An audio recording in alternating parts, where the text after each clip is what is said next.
전북 익산시가 드림스타트 이용 아동들을 대상으로 한 B형 간염 예방 접종을 실시합니다.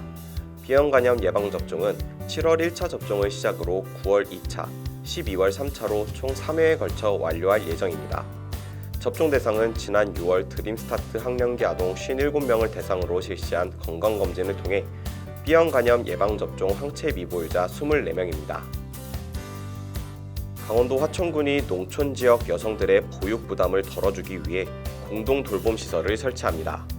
2일 화천군에 따르면 간동면 유촌리 바로바로 커뮤니티 센터 1층을 리모델링해 농촌 공동 아이 돌봄 센터로 조성 중입니다.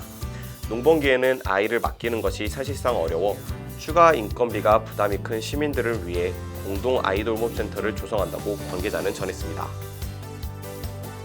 경기도 시흥시가 학대 위기의 아동 선제적 발굴에 주력하고 나섰습니다. 시에 따르면 다음 달 말까지 학대 위기 아동 점검에 나섭니다.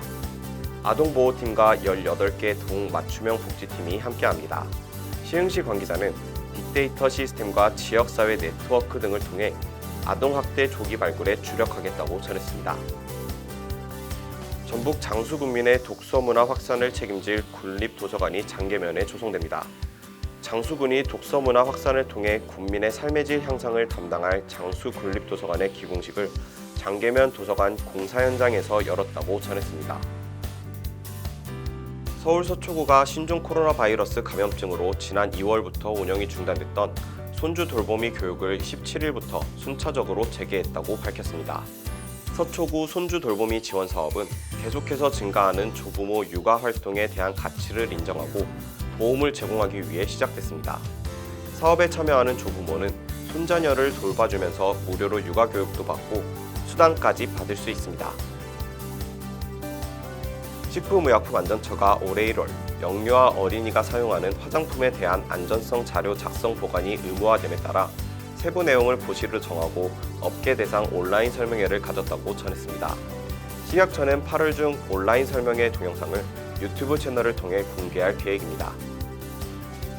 전북 임실군이 코로나19로 등교 개학 연기에 따른 무상급식 예산을 활용해 환경농산물 꾸러미 2차 지원 사업을 추진합니다. 군에 따르면 전라북도가 임실교육지원청과 함께 코로나19로 친환경 농산물의 판로가 막힌 생산 농가를 돕고 학생 가정의 경제적 부담을 조금이나마 덜어주기 위해 관내 유초중고 학생을 대상으로 친환경 농산물 꾸러미 지원 사업을 전개합니다. 충북 진천구는 어린이 보호구역 불법 주정차 과태료 부과를 앞두고 3곳의 어린이 보호구역을 추가로 지정했습니다. 군이 그동안 지정한 어린이 보호구역은 초등학교와 어린이집 37곳입니다.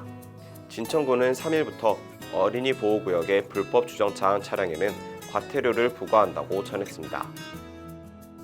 경상북도 교육청이 어린이 놀권리 보장을 지원하고자 놀이수업 학기제 및 놀이교육과정 운영, 놀이중심 학교 공간 재구조화, 놀이교구 지원, 놀이자료 개발 및 보급, 놀이수업을 위한 교육 공동체 역량 강화 등 4가지 과제를 위해 719개 초등학교와 83개 유치원에 48억 원을 지원하기로 했다고 밝혔습니다.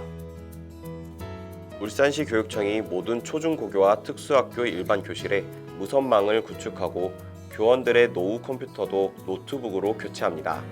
또한 원격 수업 제작을 위한 스튜디오도 조성합니다. 울산교육청은 신종 코로나 바이러스 감염증 이후 안정적인 원격 교육 시스템을 구축해 포스트 코로나 시대의 미래 교육 체제에 대비하겠다고 전했습니다.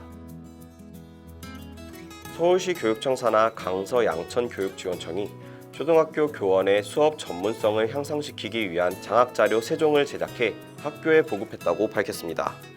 장학자료는 수업 맛집, 수업 성장 비법 동영상 5개, 카드뉴스 5개, 소책자 1권으로 구성됐으며 강서 양천 교육지원청 관계자는 재미있고 유의미하며 쉽게 적용 가능하도록 구성해 현장 활용도를 높였다고 전했습니다. 정부와 방역당국이 2학기 개학 후 1주에서 2주간 학교 내 신종 코로나 바이러스 감염증 방역수칙 준수 여부를 집중 모니터링하기로 했습니다. 또한 인플루엔자와 혼동돼 방역관리에 차질이 생기지 않도록 유치원생부터 고등학생까지 독감 접종을 확대하는 방안도 추진한다고 전했습니다. 행정안전부가 어린이 보호구역 내 불법 주정차 주민신고제 계도 기간이 종료됨에 따라 3일부터 어린이 보호구역 내 불법 주정차 차량에 과태료를 부과한다고 전했습니다. 부과되는 과태료는 승용차 기준으로 일반 도로의 2배인 8만 원입니다. 서울 서초구가 여름방학을 맞아 서초홈캉스 썸머스쿨 프로그램을 운영한다고 전했습니다. 프로그램은 총 4가지이며 AI 코딩과 함께하는 온라인 여름 캠프, 홈 딜리버리 쿨클래스, 청소년 진로 진학 컨설팅, 나만의 틱톡 챌린지 등 4가지이며 온오프라인으로 구성됐습니다. 프로그램 접수는 모두 서초구 교육지원센터 홈페이지를 통해 가능합니다. 경기도 광명시가 학교 체육시설 건립 지원에 주력한다고 전했습니다. 시에 따르면 쾌적한 교육 환경 조성을 위해 가림, 하일 등 3개 초등학교 체육관 건립을 위한 사업비 13억 4천만 원을 지원했습니다. 또한 특별교부금이 확정된 광명고와 하안초등학교 향후 11억 3천만 원의 예산을 지원한다고 전했습니다. 이에 앞서 광명시는 지난해 철산, 광명 광성, 소아, 광명동, 서면 등 5개 초등학교에 모두 23억 9천만 원의 체육관 건립 예산을 지원했습니다. 부산 아세안문화원이 초등학교 4학년에서 6학년 학생을 대상으로 태국 문화 교육 프로그램 슬기로운 여름방학 태국편을 개최한다고 전했습니다. 아세안문화원은 간단한 태국어와 기초회화, 태국의 고전소설과 축제, 각종 만들기 및 전통무용으로 구성됐다고 전했습니다. 충북진로교육원이 원거리에 있는 학생도 방과 후 시간에 희망하는 시간과 장소에서 진로 상담을 받을 수 있는 해질녘 진로 상담을 연중 운영한다고 전했습니다.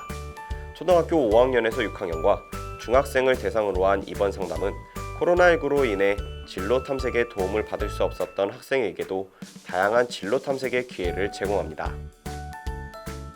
서울 성동구가 용답초등학교 등 4개 초등학교 통학로에 스쿨존 제한 속도 준수를 위한 스마트 스쿨존 시스템을 설치해 운영한다고 밝혔습니다. 이 시스템은 기존의 속도만 표시하던 전광판과 달리 인공지능과 정보통신 기술을 이용해 차량의 사진과 번호까지 실시간으로 출력해 보여줍니다.